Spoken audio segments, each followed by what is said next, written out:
Margaret, what exactly is the president calling for with this particular order?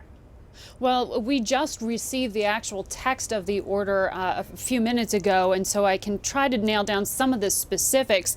Specifically, we know this order will halt the entry of all Syrians to the United States, saying that they are, as refugees, detrimental to the interests of the United States. It puts a 90-day halt on all visitors entering the U.S. if they come from Iraq, from Syria, or any country that has supported acts of international terrorism. It doesn't specifically name exactly which countries they are, and the law that it refers to doesn't specifically refer to those countries either. It looks like it's giving the Department of Homeland Security and the Department of State some jurisdiction over that. So not specifically listing who can and cannot enter other than those from Iraq and Syria. It also caps the number of refugees who will be allowed into the United States at just 50,000 for fiscal year 2017. If you remember, before leaving office, President Obama had said he wanted to up that to 100,000 or more. So this is really just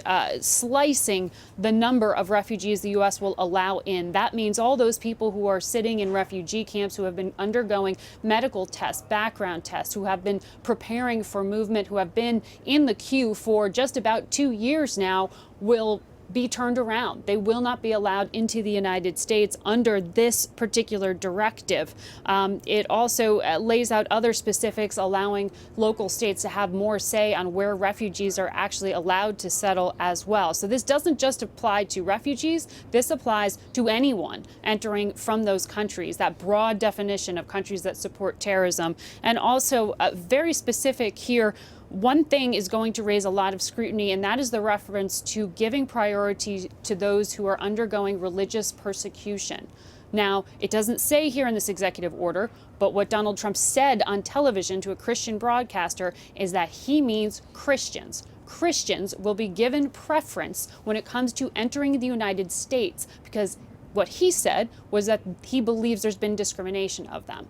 Factually speaking, Christine, when we went to the State Department and we looked at the numbers of those who've been resettled in this country in the past year, particularly from the country of Syria, 12,500 people, 99% of them were Muslim. But the State Department said that's because just 1% of the 2 million refugees who have fled Syria were Christian. At least those who've registered with the UN were only 1% Christian. So those facts contradict what the president has said. He says that's because there's discrimination against Christians, and those who are actually processing refugees say that is not the case. So there's a lot of text in here that's going to be upsetting, certainly to human rights groups and refugee groups who are helping them, and it's something that we're continuing to comb through. As I said, I've only had this text for a short amount of time. Yeah, it's a lot to digest, Margaret, and we do appreciate you trying to sort it all out for us in just a short amount of time. I do want to go back to this extreme vetting language, though, and how might that be different from how we currently vet these refugees?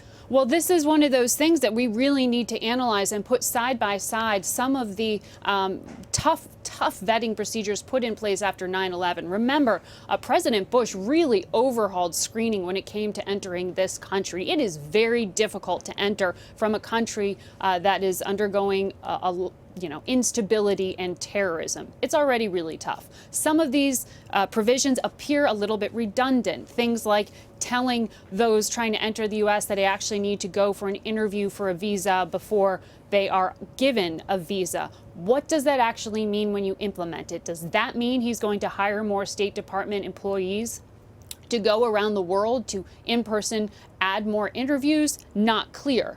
But that's something, a lot of these systems that are described here sound a little bit redundant. The things I focused on in terms of language were those that seem a bit new and focused on refugees, something that on the campaign trail before he was elected president, Donald Trump really focused on a lot. It's also interesting because Vice President Pence actually, when he was governing his state of Indiana, really underwent a tough legal battle because he refused to allow Syrian refugees into his state, and the courts overruled him. So it appears in this proposal they are trying to sort of shift some power back to the states to be able to deny who is allowed entry, because the Supreme Court had ruled in those states that they should be the federal government can say you need to take in these people who are fleeing war and fleeing persecution and are some of the neediest. Margaret, is the administration prepared for this level of backlash? Well, they are certainly not mincing words in the language here, I got to tell you that, and there will be backlash. But this is something that Donald Trump promised he was going to do. He is delivering on a campaign promise. Extreme vetting, though, as it's written here, will definitely cause some concerns over those who are trying to enter this country to do work. Diplomats in particular seem to have some kind of carve out here. It appears that those who are coming for official government business will be allowed in, even if they're coming from countries. But what about if you look at that question of which countries support terrorism? 15 of the 19 hijackers on 9/11 were from Saudi Arabia. Saudi Arabia is one of our closest allies. Egypt, another hijacker came from there. Does this apply to Egyptians? Again, some of our closest allies in the Arab world. So those are questions that we're going to have to continue to ask of the White House. But we got these hours after the president signed them into action. And I'm sure those on Capitol Hill are also going to have a lot of questions as well. At Friday's joint news conference, Margaret, with the UK's Prime Minister today, the president was asked to respond to people who are concerned about his views on issues including torture and Russia.